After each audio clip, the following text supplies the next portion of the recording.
السلام علیکم ورحمۃ اللہ وبرکاتہ۔ الحمد للہ نحمده ونستعینه ونستغفره ونؤمن به ونتوکل علیہ ونعوذ باللہ من شرور انفسنا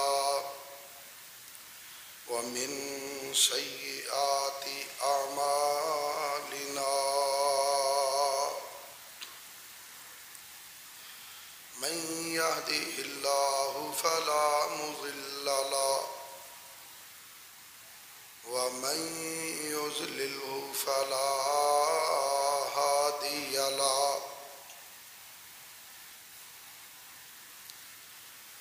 ونشهد أن لا إله إلا الله وحده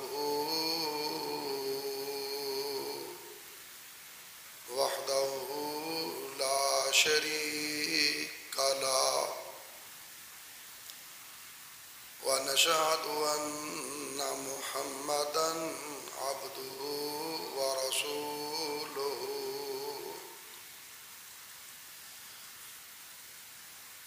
أما بعد فإن خير الحديث كتاب الله وخير الهدي هدي محمد صلى الله عليه وسلم وشر الأمور محدثاتها وكل محدثة بدعة وكل بدعة ضلالة وكل ضلالة في النار۔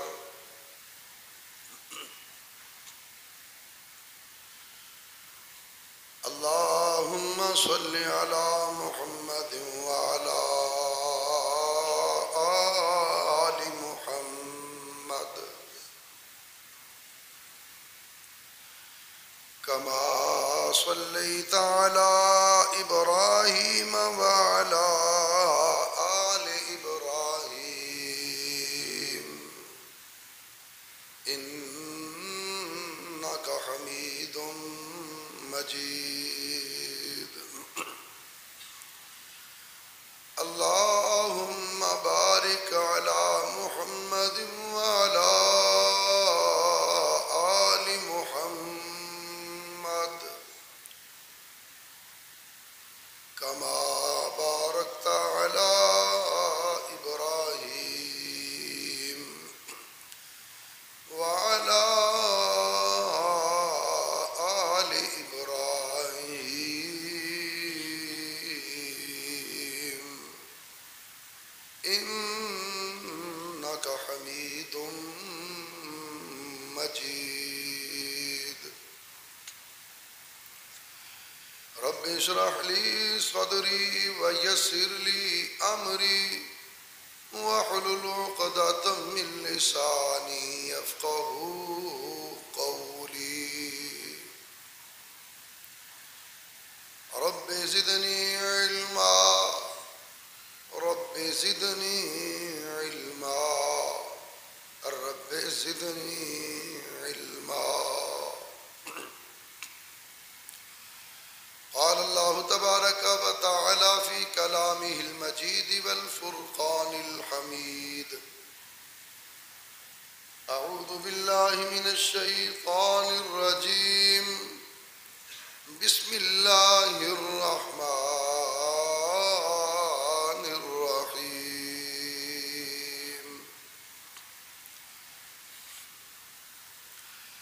لا أقسم بهذا البلد وأنت حل بهذا البلد۔ صدق اللہ العظیم وصدق رسولہ النبی الکریم۔ ہر قسم کی حمد و ثنا، تعریفات، تسبیحات، تمجیدات، اچھے اچھے کلمات و القابات اللہ احکم الحاکمین ارحم الراحمین مالک یوم الدین کے لیے ہے، جو ساری کائنات کا اکیلا ہی پیدا کرنے والا اور اکیلا ہی اس کا نظام چلانے والا ہے۔ اللہ کی حمد و ثنا کے بعد بے شمار انگنت لاتعداد لامحدود درود و سلام ہوں میرے اور آپ کے پیارے آقا، میرے اور آپ کے پیر و مرشد امام الانبیاء خاتم الانبیاء نبی الانبیاء جناب محمد الرسول اللہ صلی اللہ علیہ وآلہ واصحابہ وسلم کی ذات اقدس و مقدس پر کہ جنہیں کائنات کے رب نے ساری کائنات سے اعلیٰ اولا بالا کامل مکمل اکمل حسین اور احسن بنا کر مبعوث فرمایا۔ اس کے بعد کروڑوں رحمتیں ہوں حضرات صحابہ کرام، ازواج مطہرات، ائمہ اہل بیت، سلف صالحین اور ہمارے والدین پر۔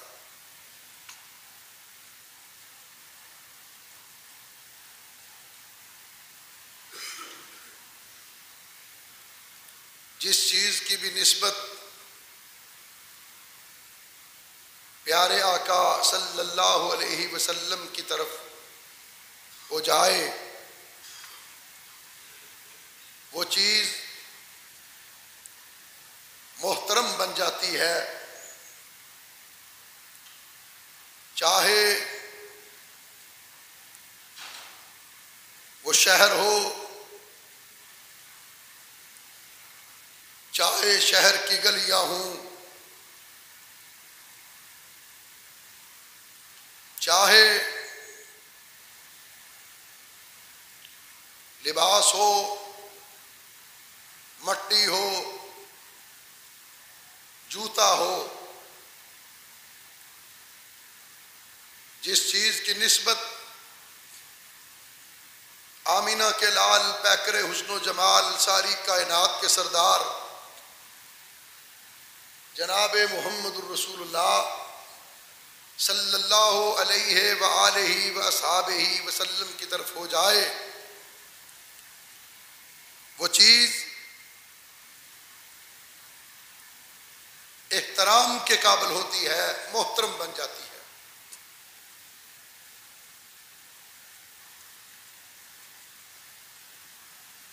نالین جوتوں کو کہا جاتا ہے، ایک خاص حیت اور شکل کے جوتے۔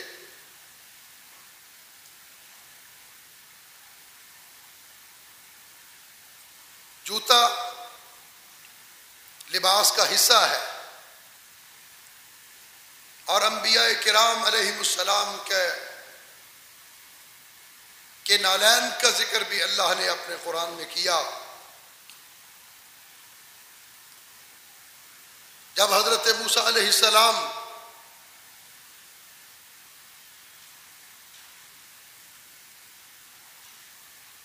آگ لینے کے لیے وہاں جانے لگے، طور پہاڑ پر، تو قرآن نے وہ نقشہ کھینچا، فلما اتاہا نودی یا موسیٰ، کہ ہم نے موسیٰ علیہ السلام کو آواز دی۔ جب موسیٰ علیہ السلام وہاں طور پہاڑ پہ پہنچے،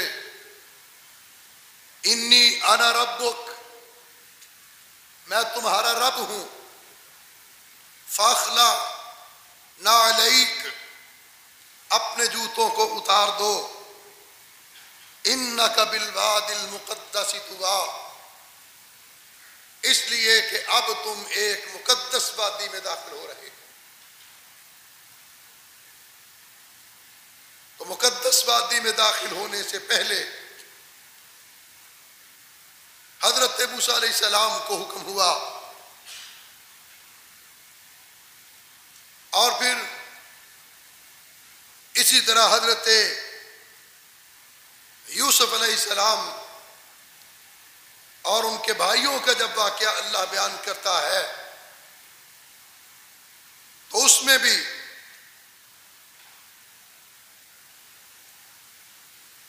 نالین کا ذکر کیا جاتا ہے، ان کے جوتوں کا ذکر کیا جاتا ہے۔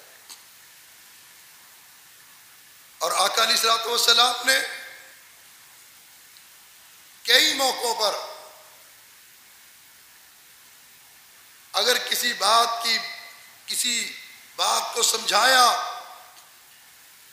تو کئی موقعوں پر بات کو سمجھانے کے لیے نالین کی مثال دی۔ تفسیر مظہری میں ہے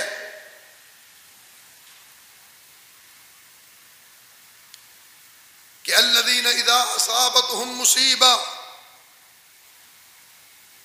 قالوا انا للہ وانا الیہ راجعون۔ یہ آیت اتری، اللہ کے رسول صلی اللہ علیہ وسلم نے فرمایا مصیبت سے مراد یہ ہے کہ انسان کو کوئی بھی ناپسندیدہ چیز پیش آئے اس کے لیے مصیبت ہے، اس کو پسند نہیں، کھانے میں، پینے میں، پہننے میں، دیکھنے میں، مزاج کے خلاف، اس کے لیے وہ مصیبت ہے۔ جس طرح کہ ایک مرتبہ پیارے آقا صلی اللہ علیہ وسلم کا نال مبارک ٹوٹ گیا تو آپ نے پڑھا انا للہ و انا الیہ راجعون۔ صحابہ عرض کرتے ہیں اللہ کے رسول، نال آپ کا ٹوٹا، آپ کا جوتا ٹوٹا اور آپ انا للہ و انا الیہ راجعون پڑھ رہے ہیں، یہ تو مصیبت پہ پڑا جاتا ہے۔ آقا علیہ الصلوۃ والسلام نے فرمایا مومن کو جو چیز بھی ناپسند ہو وہ اس کے لیے مصیبت ہے۔ اسی طرح سورہ قصص کے اندر تلک الدار الآخرۃ نجعلها للذین لا یریدون علوا فی الارض ولا فسادا، کہ آخرت کا گھر ان کے لیے تیار کیا گیا جو نہ زمین میں بڑائی کے طالب ہیں نہ وہ فساد کرتے ہیں، والعاقبۃ للمتقین، عاقبت آخرت متقی لوگوں کے لیے ہے۔ تو اس آیت کی تفسیر میں ابو محمد اندلسی نے اپنی تفسیر کے اندر لکھا کہ اللہ کے رسول صلی اللہ علیہ وسلم نے علوا کی تفسیر اس طرح بیان فرمائی، بڑائی کا مطلب یہ بیان فرمایا کہ تو چاہے یہ چاہے کہ تیرے نال کا تسمہ تیرے بھائی کے نال کے تسمے سے بہتر ہو، یہ چاہنا، یہ خواہش کرنا کہ میرے جوتے کا تسمہ میرے بھائی کے جوتے کے تسمے سے بہتر ہو جائے، یہ علوبن ہے۔ اور پھر آقا علیہ الصلوۃ والسلام کا نال مبارک، آپ کے نالین مبارک، آقا علیہ الصلوۃ والسلام کا جسم مبارک کمالات حسن و جمال کا منبع اور میزان تھا۔ آقا علیہ الصلوۃ والسلام کا جسم مبارک حسن کے ہر رنگ، ہر نقشے، ہر کشش کی قرارگاہ پیارے آقا صلی اللہ علیہ وسلم کا جسم مبارک تھا۔ کوئی ایسا حسن نہیں، کوئی ایسا رنگ نہیں، کوئی ایسی کشش نہیں جو اللہ کے رسول کے جسم اطہر میں موجود ہو۔ جو آپ کے جسم اطہر کو دیکھتا وہ دیکھتا ہی چلا جاتا، اور جس کی نظر اللہ کے رسول کے جسم اطہر کے کسی ایک ہی حصے پر پڑتی اس کی نگاہ وہیں پہ ٹھہر جاتی۔ 1,24,000 44,000 سے 1,24,000 1,44,000 صحابہ میں سے کتنے ہیں جنہوں نے اللہ کے رسول کے پورے جسم مبارک کا حلیہ اور نقشہ بیان کیا؟ کسی نے آپ کی آنکھوں کا تذکرہ کیا، کسی نے آپ کی کانوں کی بات کی، کسی نے آپ کے رخساروں کی بات کی، کسی نے آپ کے دانتوں کی بات کی، کسی نے آقا کے لبوں کی بات کی، کسی نے آپ کے ہاتھوں کی نرمائی کی بات کی، کسی نے ہاتھوں کی ہتھیلیوں کی گہرائی کی بات کی، کسی نے آپ کے سینہ اطہر کی بات کی، کسی نے آپ کے کندھوں کا تذکرہ کیا، کسی نے آپ کی چال کا تذکرہ کیا، کسی نے آپ کی ڈھال کا تذکرہ کیا، کسی نے آپ کے قدموں کا ذکر کیا، آپ کے پاؤں مبارک کا ذکر کیا، آپ کے جسم اطہر پر حسن و جمال کا منبع کہ اگر کسی کی نگاہ ٹھہرتی، نگاہ اٹھتی، اللہ کے رسول کے جسم اطہر پہ جہاں پڑتی وہیں پہ رک جاتی، اور پھر آپ کا جسم اطہر جس نے دیکھا وہ دیکھتا ہی رہ گیا، اور جس نے چھو لیا وہ پارس بن گیا۔ پارس وہ قیمتی پتھر کہ جس کے ساتھ لگنے والا عام پتھر بھی پارس بن جاتا ہے، جس نے آپ کے جسم اطہر کو چھو لیا وہ پارس بن گیا۔ اور پھر آپ کے قدم مبارک پہ آنے والے آپ کے جوتے مبارک، آپ کے نالین مبارک، ان کا کیا کہنا، ان قدموں کا کیا کہنا۔ جس نے آپ کے جوتوں کو دیکھا، جس کی نظر آپ کے نالین پہ پڑی، اس کی نظر وہیں پہ ٹکی۔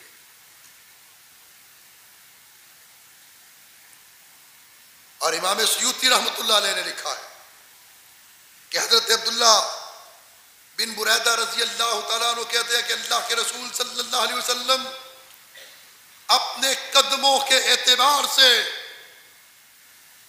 حسین ترین آدمی تھے۔ اللہ کے رسول کے قدموں سے بڑھ کر کسی کے قدم حسین نہیں تھے۔ اور بخاری شریف میں حضرت انس رضی اللہ تعالی عنہ روایت کرتے ہیں، آقا علیہ الصلوۃ والسلام کے دونوں ہاتھ اور قدم بھرے ہوئے تھے، چہرہ ہنسی تھا، آپ کی مثل نہ میں نے پہلے کبھی دیکھا نہ بعد میں کوئی دیکھا، اور آپ کے ہاتھوں کی ہتھیلیاں کھلی ہوئی تھیں۔ اسی طرح کہ جس طرح میں نے عرض کیا، اللہ کے رسول کے جسم اطہر کے جس حصے پر جس کی نظر پڑی اس نے وہی بیان کر دیا۔ کسی نے زلفوں کا تذکرہ کیا، کسی نے پیشانی کا تذکرہ کیا، اور مسند احمد کے اندر حضرت امام احمد بن حنبل رحمۃ اللہ علیہ ایک روایت لاتے ہیں کہ اللہ کے رسول صلی اللہ علیہ وسلم کے اعلان نبوت سے پہلے 20 سال پہلے کچھ لوگ ایک ایسی عورت کے پاس گئے جو حیت کی تجربہ کار تھی، جو مشابہت دیکھ کے بیان کرتی تھی کہ یہ کس کے مشابہ ہے۔ لوگوں نے کہا بتائیے حضرت ابراہیم علیہ السلام کے قدم مبارک جو مقام ابراہیم پہ ہے، ان میں سے سب سے زیادہ مشابہ قدم کس کے ہیں؟ اس نے مٹی کے اوپر کہا چادر سے زمین کو ہموار کرو، باری باری اس پہ اپنے پاؤں رکھو۔ سب اپنے پاؤں رکھتے گئے، جناب محمد الرسول اللہ صلی اللہ علیہ وسلم نے بھی اپنے قدم مبارک رکھے. آپ کے قدم مبارک کو دیکھ کر اس عورت نے کہا ابراہیم علیہ السلام کے قدموں سے سب سے زیادہ مشابہ قدم محمد صلی اللہ علیہ وسلم کے. اور اسی لیے ایک روایت میں حضرت جابر رضی اللہ تعالیٰ عنہ سے روایت ہے کہ آقا علیہ الصلوۃ والسلام کی ایڑیوں پر گوشت کم تھا اور طبرانی نے روایت بیان کی اللہ کے رسول صلی اللہ علیہ وسلم کے کہ آقا علیہ الصلوۃ والسلام کے دونوں پاؤں کے تلوے گہرے تھے لیکن بہت زیادہ گہرے نہیں تھے. آقا علیہ الصلوۃ والسلام کے قدموں کے تلوے چپٹے بھی نہیں تھے برابر بھی نہیں تھے لیکن گہرے تھے اور آپ کے قدمین شریفین ہموار تھے نرم تھے ان پر پانی نہیں ٹھہرتا تھا. جب چلتے آقا علیہ الصلوۃ والسلام تو متوازن اور مضبوط قدموں کے ساتھ چلتے. قدم اٹھاتے وقت اللہ کے رسول صلی اللہ علیہ وسلم ہلکا سا جھکتے آہستگی سے چلتے اور چلتے وقت اللہ کے پیارے رسول صلی اللہ علیہ وسلم اپنے دونوں بازوؤں کو بھی ہلاتے دونوں بازوؤں کو بھی حرکت دیتے. آقا چلتے حدیث سے پاک کے اندر آیا ایسے لگتا گویا آپ بلندی سے نیچے کی طرف اتر رہے ہیں. آپ کے قدم مبارک آپ کے پاؤں کا تذکرہ آپ کے جوتوں کا تذکرہ آج ہم کر رہے ہیں. مسند احمد کے اندر روایت ہے حضرت میمونہ بنت کردم رضی اللہ تعالی عنہ کہتی ہیں میں بچی تھی میں نے مکہ مکرمہ میں آقا علیہ الصلوۃ والسلام کو بیت اللہ کے پاس اونٹنی پہ سوار دیکھا. آپ کے ہاتھ میں چابک تھا جو کوڑے کے طور پر مارا جاتا ہے. اللہ کے رسول اونٹنی پر سوار تھے میں اپنے والد کے ساتھ وہاں تھی ہم گزر رہے تھے. میرے والد نے اللہ کے رسول صلی اللہ علیہ وسلم کو اونٹنی پر سوار دیکھا. میرے والد آگے بڑھے آقا علیہ الصلوۃ والسلام کے قدموں کو پکڑ لیا آپ کے پاؤں مبارک کو پکڑا تھاما. میں نے دیکھا کہ اللہ کے رسول کی سبابہ انگلی انگوٹھے کے ساتھ والی انگلی باقی انگلیوں سے طویل تھی. صحابیہ حضرت میمونہ بنت کردم رضی اللہ تعالیٰ عنہ بیان کرتی ہیں مسند احمد کے اندر یہ روایت موجود ہے کہتی ہے میں نے اللہ کے رسول کی جو انگلی مبارک پہ میری نظر ٹھہری اس وقت سے لے کر آج تک وہ نقش میری آنکھوں میں محفوظ ہے. وہ نقش نہیں گیا. اس حسن کے کیا کہنے اس جمال کے کیا کہنے کہ جس کی نگاہ ایک انگلی پہ پڑی وہ نگاہ انگلی پہ ٹھہر گئی اور زندگی کے آخری دم تک اللہ کے رسول کی انگلی اور انگلیوں اور انگوٹھے کا نقش مبارک ان کے ذہن سے محو نہیں ہوا. اسی طرح ترمذی شریف کے اندر اور جامع الکبیر کے اندر یہ روایت موجود ہے حضرت ابو ہریرہ رضی اللہ تعالیٰ عنہ راوی ہے کہ اللہ کے رسول صلی اللہ علیہ وسلم بڑے پیارے انداز میں چلتے. آپ کی رفتار میں بھی ایک اعجاز تھا اور نبی کریم صلی اللہ علیہ وسلم کی رفتار سے زیادہ کوئی نہیں چل سکتا تھا. آپ اس طرح چلتے حضرت ابو ہریرہ کہتے ہیں کہ جس طرح آپ کے لیے زمین لپیٹی جا رہی ہے اور ہم آپ کے ساتھ چلنے کی پوری کوشش کرتے.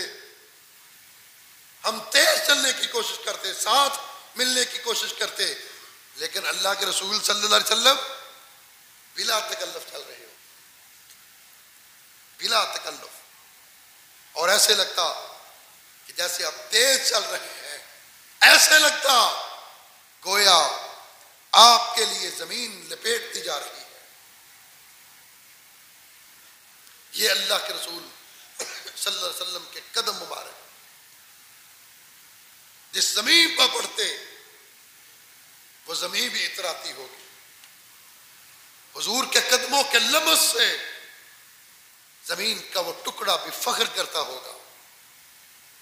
آقا علیہ الصلوۃ والسلام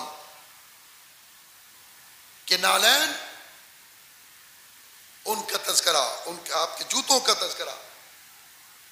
ایک یہ بھی سوال آتا ہے کہ کیا اللہ کے رسول نے ساری زندگی ایک ہی جوتے کا جوڑا پہنا؟ 63 سالہ زندگی، اور پھر 40 سالہ اعلان نبوت سے قبل، 23 سالہ نبوت کے بعد ایک ہی جوتا اللہ کے رسول نے ساری زندگی نہیں پہنا، بلکہ آقا علیہ الصلوۃ والسلام نے مختلف اوقات میں مختلف جوتے پہنے۔ ان کی حیت بھی مختلف تھی، ان کی شکلیں بھی مختلف تھی، لیکن ایک ہی وقت میں اللہ کے رسول کے پاس نالین کا جوڑا ایک ہی ہوتا تھا۔ حضرت عائشہ رضی اللہ تعالیٰ عنہ روایت کرتی ہیں کہ آقا علیہ الصلوۃ والسلام نے کبھی صبح کا کھانا رات کے لیے بچا کے نہیں رکھا، کبھی رات کا کھانا صبح کے لیے نہیں بچایا، اور اللہ کے رسول نے کے پاس کبھی 2 قمیصیں نہیں ہوئی، کبھی 2 تہمت نہیں ہوئے، اور نہ ہی کبھی ایک وقت میں اللہ کے رسول کے پاس 2 جوتوں کے جوڑے ہوتے تھے۔ ایک ہی قمیض ہوتی تھی، ایک ہی چادر ہوتی تھی، ایک ہی تہمت ہوتا تھا، ایک ہی جوتے کا جوڑا ہوتا تھا۔ یہ میرے پیغمبر کی قناعت تھی، یہ میرے آقا کی انکساری تھی، یہ میرے آقا کا عجز تھا۔ لیکن اللہ کے رسول صلی اللہ علیہ وسلم نے نالین مبارک مختلف اوقات میں بنوائے، مختلف اوقات میں مختلف نالین مبارک پہنے۔ آپ کو نالین مبارک ہدیہ بھی کیے گئے، اور آپ نے بھی نالین مبارک صحابہ کو، اپنے نالین مبارک صحابہ کو ہدیہ کیا۔ وہ لوگ کتنے خوش قسمت ہوں گے جنہوں نے اللہ کے رسول، جن کو اللہ کے رسول صلی اللہ علیہ وسلم نے اپنے نالین مبارک ہدیہ کی۔ آقا علیہ الصلوۃ والسلام ہمیشہ نالین پہنتے، اس طرز کا جوتا پہنتے، اور حضرت عبداللہ بن عمر رضی اللہ تعالیٰ عنہ وہ نالین پہنتے۔ کسی نے پوچھا عبداللہ آپ نالین کیوں پہنتے ہو؟ تو انہوں نے کہا کہ میں نے اللہ کے رسول کو ہمیشہ نالین پہنتے ہوئے دیکھا۔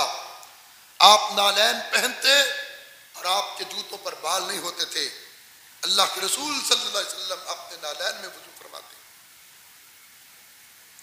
اس لیے نالین پہنتا ہوں کہ میرے آقا نالین پہنتے تھے۔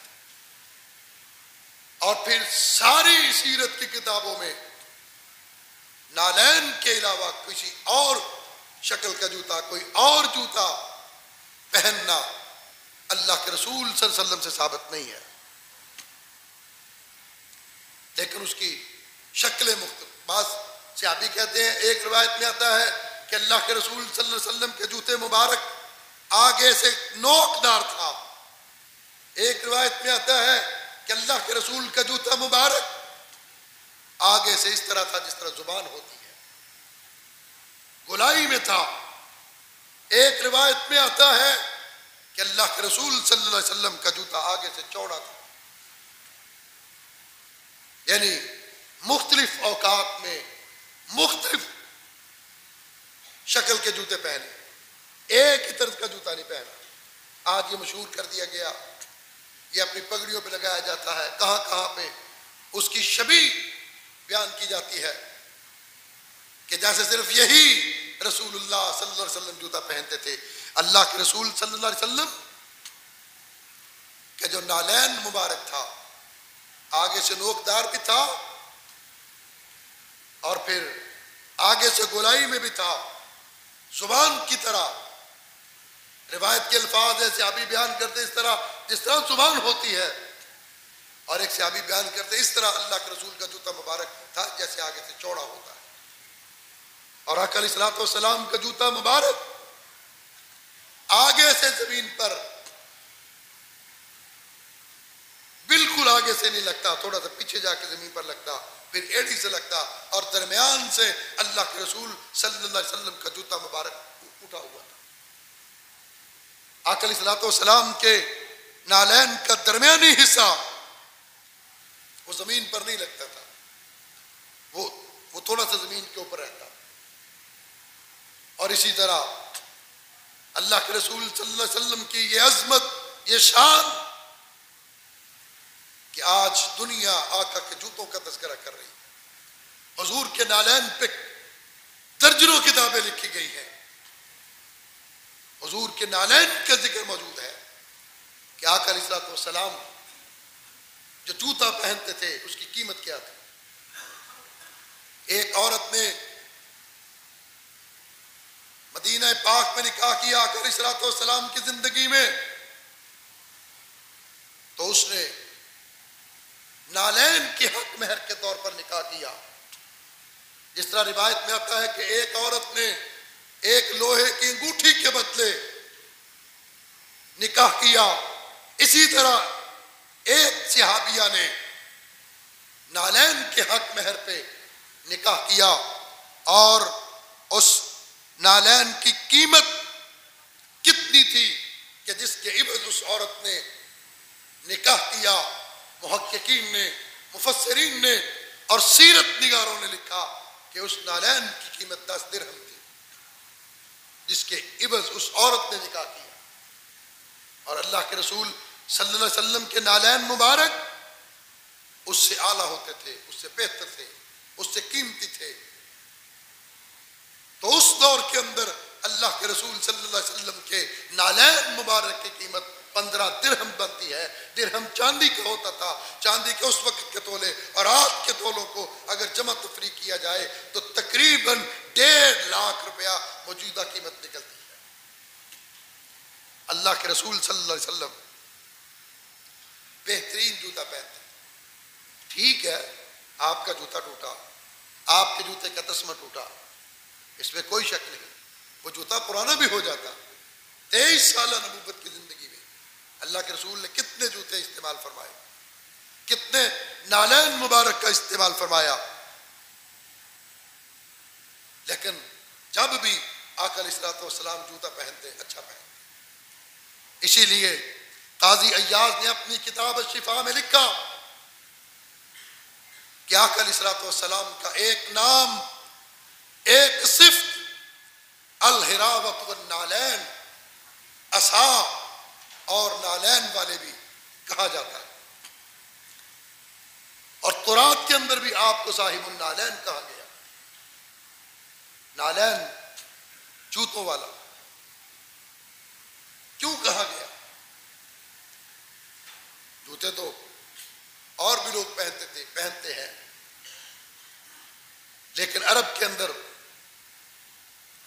یہ رواج تھا، یہ بات تھی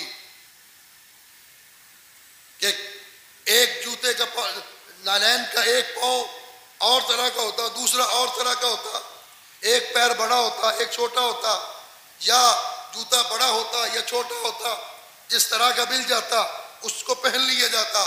لیکن اللہ کے رسول صلی اللہ علیہ وسلم اپنے جوتے کے استعمال میں، اپنے نالین کے استعمال میں بڑا اہتمام فرماتے۔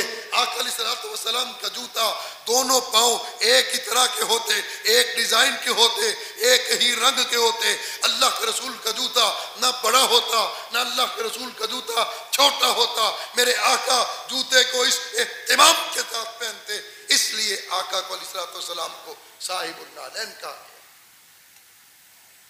آج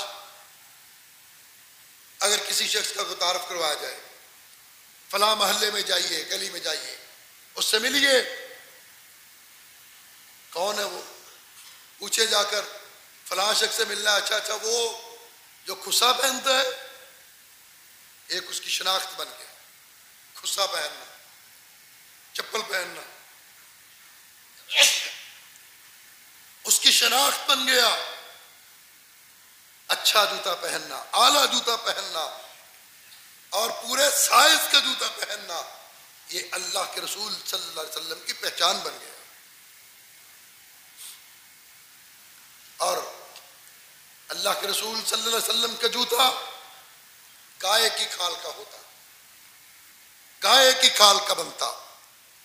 بہقی کے اندر روایت ہے، حضرت عبداللہ بن سامت رضی اللہ تعالیٰ عنہ اور حضرت ابو ذر غفاری رضی اللہ تعالیٰ عنہ وہ روایت کرتے ہیں کہ ہم نے نبی کریم صلی اللہ علیہ وسلم کو نالین میں نماز پڑھتے ہوئے دیکھا جو گائے کی کھال سے بنا ہوا تھا. یہاں روایت آ گئی، آقا علیہ الصلوۃ والسلام کو دیکھا نالین میں نماز پڑھتے ہوئے اور وہ نالین مبارک گائے کی کھال کے بنے ہوئے تھے. اس روایت کے علاوہ کسی اور کھال سے بننا اللہ کے رسول کا جوتا کسی اور روایت ثابت نہیں. آپ گائے کی کھال کا جوتا پہنتے اور ایسا جوتا پہنتے کہ جس کے اوپر بال نہیں ہوتے تھے. عرب کے کچھ لوگ گائے کا کھال سے جوتا پہنتے، اس کے اوپر بال ہوتے، وہ بال تکبر اور نخوت کی علامت تھے. اللہ کے رسول گائے کی کھال کا جوتا پہنتے بنا ہوا، لیکن اس کے اوپر بال نہیں ہوتے تھے. اور پھر پیارے آقا صلی اللہ علیہ وسلم کے نالین کے مبارک کے بارے میں خطیب بغدادی نے لکھا ہے الجامع الاخلاق کے اندر کہ اللہ کے رسول صلی اللہ علیہ وسلم کا کہ نالین 2 تسموں والے ہوتے، 2 تسمے بھی ہوتے، 2 بدریوں والا بھی ہوتا، جس طرح یہ چپل ہوتی ہے ہوائی، اور پیچھے سے بند بھی ہوتا، پیچھے سے بھی تسمہ لگتا، بدری لگتی. اور خطیب بغدادی لکھتے ہیں الجامع الاخلاق کے اندر کہ اللہ کے رسول صلی اللہ علیہ وسلم کے جوتے مبارک نالین کا رنگ زرد تھا. اور اسی کتاب کے اندر لکھا خطیب بغدادی نے کہ بنو جعفر کا ایک شخص آیا اللہ کے رسول صلی اللہ علیہ وسلم کی خدمت میں کہ مجھے انگوٹھی اور جوتا دلوا دے. آقا علیہ الصلوۃ والسلام نے حضرت بلال بن رباح رضی اللہ تعالیٰ عنہ کو بلایا اور فرمایا جاؤ اس کے لیے جوتا خرید کے لاؤ، انگوٹھی خرید کے لاؤ. اور پھر فرمایا بلال اس کے لیے نیا جوتا خرید کے لانا اور سیاہ رنگ کا جوتا نہ خرید کے لانا. سیاہ رنگ کا جوتا پہننے سے اللہ کے رسول نے منع نہیں فرمایا، لیکن اس صحابی کے لیے آپ نے فرمایا کہ اس کے لیے سیاہ رنگ کا جوتا نہ لانا. اور آقا علیہ الصلوۃ والسلام کے جوتے کا سائز محمد فریابی نے اپنی کتاب الکنا والاسماء کے اندر لکھا کہ اللہ کے پیارے رسول صلی اللہ علیہ وسلم کے جوتا مبارک کی لمبائی 13 انگلیاں تھی اور چوڑائی 5 انگلیاں تھی. اور پھر اس نے لکھا کہ 5 انگلیاں یہ انگوٹھے کو ملا کے 5 انگلیاں بن. آقا علیہ الصلوۃ والسلام کے جوتے مبارک کی چوڑائی 5 انگلیاں اور لمبائی لکھا کہ 4 انگلیاں. اور پھر نالین کے اندر آقا علیہ الصلوۃ والسلام نے نماز بھی پڑھی. نالین پہن کے آقا علیہ الصلوۃ والسلام نے طواف بھی کیا. حدیث پاک کے اندر آتا ہے اللہ کے رسول صلی اللہ علیہ وسلم نے مقام ابراہیم پہ نماز پڑھی، اس وقت آپ نے نالین مبارک پہنے ہوئے تھے. ایک حدیث کے اندر آتا ہے اللہ کے رسول صلی اللہ علیہ وسلم قباء مسجد کے لیے تشریف لے گئے، وہاں آقا علیہ الصلوۃ والسلام نے نماز پڑھائی اس حالت میں کہ اللہ کے رسول صلی اللہ علیہ وسلم کے نالین مبارک آپ کے پاؤں میں تھے. اور آقا علیہ الصلوۃ والسلام نے جرابیں پہن کے نالین مبارک بھی پہنے، بغیر جرابوں کے بھی پہنے، لیکن جب جرابیں پہن کے اللہ کے رسول صلی اللہ علیہ وسلم نے نالین مبارک پہنے، حدیث سے پاک کے اندر آتا ہے، صحابہ بیان کرتے ہیں کہ اللہ کے رسول صلی اللہ علیہ وسلم نے جرابوں کے اوپر سے مسح کیا، موزے نہیں، جرابیں، موزے اور جراب کے اندر فرق ہے۔ آقا علیہ الصلوۃ والسلام نے، ابن ماجہ کی روایت ہے، آقا علیہ الصلوۃ والسلام نے جرابوں کے اوپر مسح کیا اور پھر مسجد قباء میں نماز پڑھائی تو نالین مبارک پہن کے پڑھائی۔ آقا علیہ الصلوۃ والسلام جب بیت اللہ میں داخل ہوئے فتح مکہ کے موقع پر، تو اس وقت اللہ کے رسول صلی اللہ علیہ وسلم نالین اتار کے بیت اللہ کے اندر تشریف لے گئے۔ آپ کے ساتھ حضرت عثمان ابن ابی طلحہ تھے، حضرت بلال رضی اللہ تعالیٰ عنہ تھے، حضرت اسامہ بن زید رضوان اللہ علیہ مجمعین، یہ صحابی آپ کے ساتھ تھے۔ اللہ کے رسول بیت اللہ میں گئے، اندر جا کر کے آپ نے نفل پڑھے اور آقا علیہ الصلوۃ والسلام کافی دیر تک بیت اللہ کے اندر ٹھہرے گئے، لیکن جب آپ بیت اللہ میں گئے اس وقت اپنے جوتے کو اتار کے گئے، نالین مبارک کو اتار کے گئے۔ آقا علیہ الصلوۃ والسلام نماز پڑھا رہے ہیں، آپ نے نالین مبارک پہنے ہوئے نماز پڑھا رہے ہیں، صحابہ نے بھی اپنے جوتے پہنے ہوئے نماز پڑھائی۔ پڑھتے پڑھتے اچانک آقا علیہ الصلوۃ والسلام نے اپنے نالین مبارک کو اتار دیا، اتار کے ایک طرف رکھا، صحابہ نے بھی اتار دیا۔ یہ بھی مسئلہ سمجھے، آقا علیہ الصلوۃ والسلام نے جوتا اتارنے کے وقت حکم دیا جب اپنے جوتے اتارو نہ انہیں دائیں رکھو نہ بائیں رکھو نہ پیچھے رکھو تاکہ کسی کو ایذا نہ ہو، اگر رکھنا ہے تو ان کو اپنی ٹانگوں کے درمیان اور اپنے گھٹنوں کے درمیان رکھو۔ کتنی حساس طبیعت، کتنی اعلیٰ طبیعت میرے آقا علیہ الصلوۃ والسلام کی، کہ جوتا رکھنے کی بھی تربیت فرما رہے ہیں کہ جب جوتا رکھنا ہے جوتا اتار کے بیٹھنا ہے، جوتا اتار کے نماز پڑھنی ہے۔ کہیں مجلس میں جوتا اتار کے رکھنا پڑ جائے تو اگر آپ کے پیچھے لوگ بیٹھے ہیں تو پھر اپنے پیچھے نہ رکھو، کہ جو آپ کے پیچھے لوگ ہیں ان کو ایذا نہ ہو آپ کے جوتوں کو دیکھ کر، دائیں طرف والے آپ کے جوتوں کو دیکھ کر ایذا میں مبتلا نہ ہو، بائیں طرف والے دیکھ کر ایذا میں مبتلا نہ ہو۔ تو اللہ کے رسول صلی اللہ علیہ وسلم نے جوتوں کی ترتیب، رکھنے کی، پہننے کے بھی آداب سکھائے۔ آقا علیہ الصلوۃ والسلام جب جوتا مبارک پہنتے پہلے دایاں پاؤں پہنتے، جب اتارتے پہلے بایاں پاؤں اتارتے، اور آقا علیہ الصلوۃ والسلام جب بیٹھتے تشریف فرما ہوتے تو جوتا اتار کے بیٹھتے، جب کھانا کھانے لگتے، کھانا تناول فرمانے لگتے تو تب بھی اللہ کے رسول اپنے نالین اتار دیتے۔ ایک مرتبہ آپ کھانا تناول فرمانے لگے، ساتھ صحابی بیٹھے ہیں، انہوں نے جوتا پہنا ہوا، آقا فرمانے لگے جوتا اتار دو، راحت بھی ملے گی، آسانی بھی ملے گی۔ جوتا اتار کے کھانا کھا کے دیکھو، راحت بھی ملے گی، آسانی بھی ملے گی۔ تو آقا علیہ الصلوۃ والسلام کے یہ جوتے، اور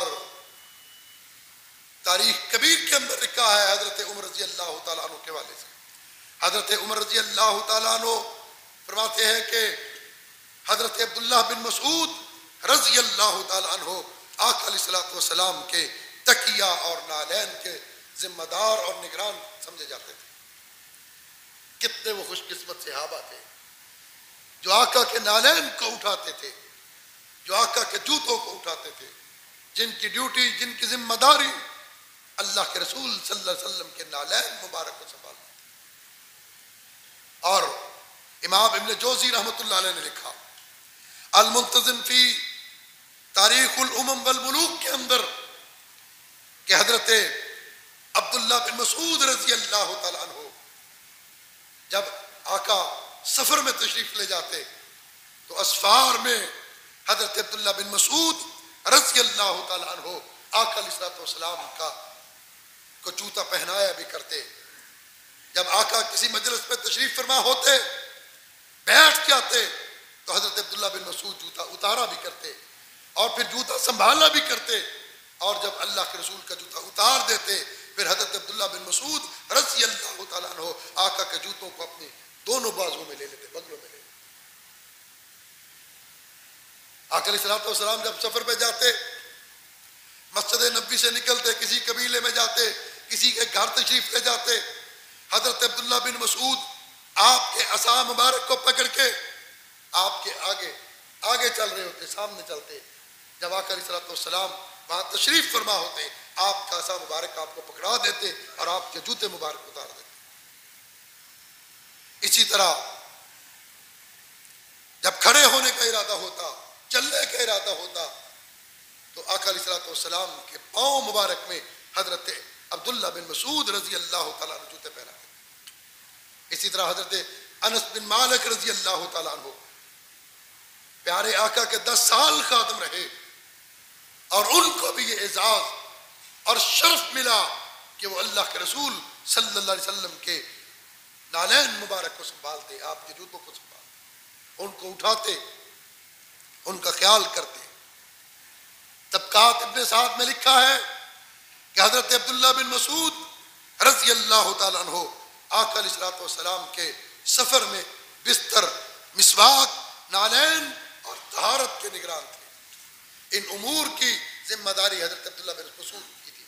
تازہ مسواک لے کے آنا، آپ کے بستر مبارک کو بچھانا، آپ کے نالین کو اٹھانا، ان کا خیال کرنا، اور پھر آپ کے لیے وضو کا اہتمام کرنا، وضو کا پانی لے کر کے آنا، طہارت کا پانی لے کر کے آنا۔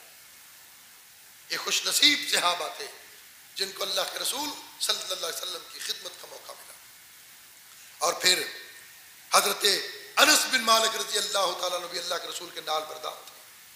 اسی طرح امام ذہبی رحمۃ اللہ علیہ نے لکھا کہ حضرت عقبہ بن عامر رضی اللہ تعالیٰ عنہ وہ بھی کبھی کبھی اللہ کے رسول کے نالین مبارک کو سنبھالتے۔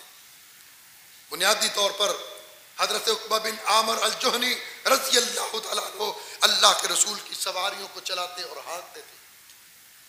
آقا علیہ الصلوۃ والسلام کی سواری کو چلانا، ہانکنا، لے جانا اور خدمت کرنا حضرت عقبہ بن عامر رضی اللہ تعالیٰ عنہ کے ذمہ تھا یہ شرف۔ اور پھر اسی طرح آقا علیہ الصلوۃ والسلام کے یہ شرف والے صحابہ ہیں جن کو اللہ نے یہ اعزاز دیا آقا کے جوتے اٹھانے کا، سنبھالنے کا، خدمت کرنے کا۔ اسی طرح وہ بھی کتنے عظیم صحابی ہیں جن کو یہ اعزاز ملا، اللہ کے رسول کا جوتا ٹوٹ جاتا، تسمہ ٹوٹ جاتا تو وہ اسے کاٹتے۔ حدیث پاک کے اندر آتا ہے کہ گھر کے اندر آپ کا جوتا مبارک ٹوٹ جاتا، نالین ٹوٹ جاتے، آپ کا تسمہ ٹوٹ جاتا۔ حضرت عائشہ رضی اللہ تعالیٰ عنہ بیان کرتی ہیں اللہ کے رسول صلی اللہ علیہ وسلم خود اپنے ہاتھوں سے اپنا جوتا گاڑتے، اپنے نالین مبارک کی مرمت کرتے اور اپنے تسمے کو درست فرماتے۔ لیکن ایک سفر میں جا رہے ہیں، جاتے ہوئے صحابہ آپ کے ساتھ ہیں، اچانک آقا علیہ الصلوۃ والسلام کا ایک نال مبارک ٹوٹ گیا، اس کا تسمہ ٹوٹا، تسمہ ٹوٹ کے گرا۔ حضرت علی رضی اللہ تعالیٰ عنہ آگے بڑھے، فوراً اس تسمے کو اٹھایا اور اس کو مرمت کرنا شروع کر دیا۔ آقا علیہ الصلوۃ والسلام نے فرمایا ایک بندہ ہے جو قرآن پاک کے لیے قتال کرے گا، قرآن کی طویل قرآن پر وہ شخص قتال کرے گا جس طرح میں نے تنزیل قرآن پر قتال کیا، اور وہ شخص جنتی ہے۔ صحابہ عرض کرتے ہیں اللہ کے رسول وہ خوش قسمت کون ہے جو طویل قرآن پر قتال کرے گا جس کو آپ جنت کی بشارت دے رہے ہیں، جس کے جنتی ہونے کا اعلان فرما رہے ہیں۔ اللہ کے رسول نے فرمایا جو میرے جوتے کو گانٹھ رہا ہے، جوتے کو گانٹھ رہا ہے۔ اور اس وقت اللہ کے رسول کے جوتے کو حضرت علی رضی اللہ تعالیٰ عنہ گانٹھ رہے ہیں۔ اسی طرح ایک اور موقع پر آپ نے جنت کی بشارت دی، آپ نے فرمایا وہ جنتی ہے، وہ جنتی ہے۔ صحابہ عرض کرتے ہیں اللہ کے رسول کون جنتی ہے؟ فرمایا جو خیمے میں میرے جوتے کو گانٹھ رہا، خیمے میں۔ صحابہ بھاگے ہوئے گئے، جا کر کے دیکھا خیمے کے اندر حضرت علی المرتضیٰ رضی اللہ تعالیٰ عنہ اللہ کے رسول کے جوتے کو گانٹھ رہے، آپ کے جوتے کی مرمت کر رہے تھے۔ کتنے وہ خوش قسمت لوگ تھے جن کو یہ موقع ملا، یہ اعزاز ملا یہ شرف ملا اللہ کے رسول کے جوتے اٹھانے کا، سنبھالنے کا، بنانے کا، مرمت کرنے کا. اور کتنے ہی وہ خوش قسمت لوگ تھے جن کو اللہ کے رسول کے جوتوں میں اور قدموں میں بیٹھنے کا موقع ملا. آپ کے قدم مبارک، آپ کے جوتے. حضرت سعد رضی اللہ تعالیٰ عنہ جب جنگ احد میں زخمی ہوئے، جسم پر 90 سے زیادہ تیر اور تلوار کے نیزوں کے زخم لگے ہوئے، جسم سے خون کے فوارے نکل رہے ہیں. ان کا ایک رشتہ دار ان کو تلاش کرتے کرتے حضرت سعد رضی اللہ تعالیٰ عنہ کے پاس پہنچا، اور ان کا آخری وقت ہے، آخری گھڑیاں ہیں. 90 سے زیادہ زخم جسم پہ لگے ہوئے ہیں، خون کے فوارے جسم سے چھوٹ رہے ہیں. کہتے ہیں سعد اس موقع پر بتاؤ تمہاری آرزو کیا ہے، کوئی تمنا ہے بتاؤ، کوئی وصیت ہے بتاؤ.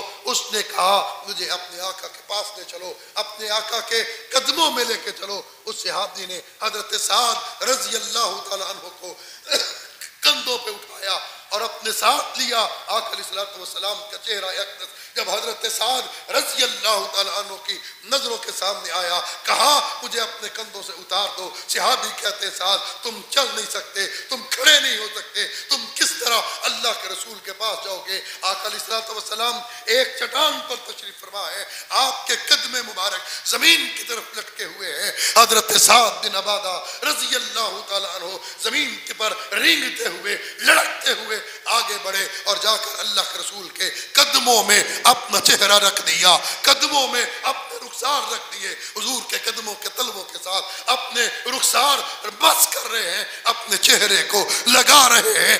اسی حالت میں حضرت سعد کی جان نکل گئی، آپ شہید ہو گئے. کہنے والے نے کہا نکل جائے دم تیرے قدموں کے نیچے، یہی دل کی حسرت، یہی آرزو. نجاشی نے کہا تھا جب حضرت جعفر طیار رضی اللہ تعالیٰ عنہ نے حضرت عیسیٰ علیہ السلام کا تعارف کروایا، قرآن پاک کی آیات کو تلاوت کیا، تو نجاشی نے اس وقت کہا تھا، حبشہ میں ایک بادشاہ تھا، اس بادشاہ نجاشی نے کہا اشہد ان محمد عبدہ و رسولہ، میں گواہی دیتا ہوں محمد صلی اللہ علیہ وسلم اللہ کے رسول ہے، اس کے بندے ہیں. لیکن اگر میری یہ امور مملکت کے نظام، میری یہ بادشاہت، میری حکومت اگر رکاوٹ نہ ہوتی، میں مدینے جاتا، مدینے جا کر میں محمد کے جوتوں کو اٹھانے والوں میں شامل ہو جاتا. وقت کا بادشاہ، حبشہ کا بادشاہ تمنا کرتا ہے، آرزو کرتا ہے، خواہش کرتا ہے کہ کاش یہ امور سلطنت رکاوٹ نہ ہوتے، میں مدینے جاتا اور مدینے جا کے میں حضور کے جوتے اٹھانے والوں میں شامل ہو جاتا. آقا علیہ الصلوۃ والسلام کے جوتے، آپ کے نالین، آپ کے قدم مبارک. محبت دیکھیے، یہ محبت آقا کے ساتھ. نکل جائے دم تیرے قدموں کے نیچے، یہ محبت ہے، یہ عقیدت ہے، یہ پیار ہے. لیکن یاد رکھیں، پیر کے ساتھ محبت، آقا کے پیر کے ساتھ عقیدت، یہ ایمان کا حصہ ہے. لیکن اصل بات اس وقت تک مکمل نہیں، پیر کے ساتھ محبت مکمل نہیں، حضور کے پیر کے ساتھ عقیدت مکمل نہیں، جب تک پیر کی پیروی نہ کی جائے. پیروی نہ کی جائے. کسی کے پاس حضور کا بال مبارک ہے، کسی کے پاس حضور کی پگڑی ہے، کسی کے پاس حضور کے نالین ہیں. پچھلے دنوں بات ہے، مسجد سے کئی سال پہلے کہا جاتا جی حضور کے نالین تھے اور چوری ہو گئے. چوری چوری ہے، چاہے نالین کی چوری ہو. اور اس پر پھر احتجاج بھی ہوئے.